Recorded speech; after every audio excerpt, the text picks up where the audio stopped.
aller des barrages, une équipe valenciennoise affaiblie physiquement et déstabilisée par les affaires que l'on sait.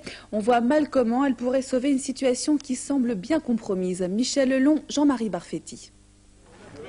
19h, Luis Fernandez et son équipe arrivent à Lingesser. Ils sont un peu chez eux. Il règne un véritable climat de Côte d'Azur.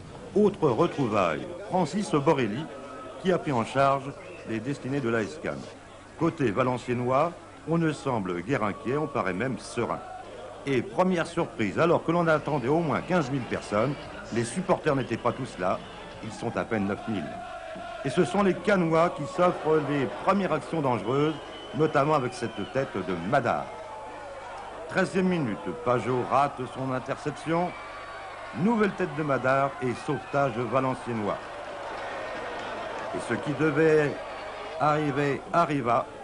À la 26e minute, Doris sert Capou, tir croisé de celui-ci. Cannes ouvre le score, c'est la douche écossaise. En cette première période, peu d'actions dangereuses de VA et surtout beaucoup de maladresse. Deuxième mi-temps, VA se montre beaucoup plus entreprenant, mais toujours aussi maladroit avec cette reprise de Goël à côté. VA presse. L'arbitre aurait peut-être pu siffler un pénalty sur cette action litigieuse. Quelques minutes plus tard, Toulon sur coup franc à une balle d'égalisation. Mais c'est le contraire qui se produit. 81e minute, centre de Sauvaget sur la gauche. Friou inscrit le deuxième but. Malheureusement, le joueur cannois va se blesser. Et les hommes de Fernandez termineront à 10.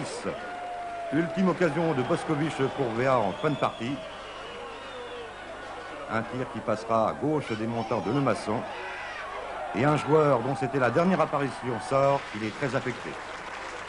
C'est sûr que j'ai un peu craqué. Maintenant, bon, quelques dirigeants nous ont remonté un peu le moral, ça fait du bien. Et j'ai réalisé que finalement, on était quand même qu'à la mi-temps des barrages et qu'il reste encore un espoir à Cannes. Et bon, on va essayer de mettre tous les atouts de notre côté pour essayer. Vous y croyez encore?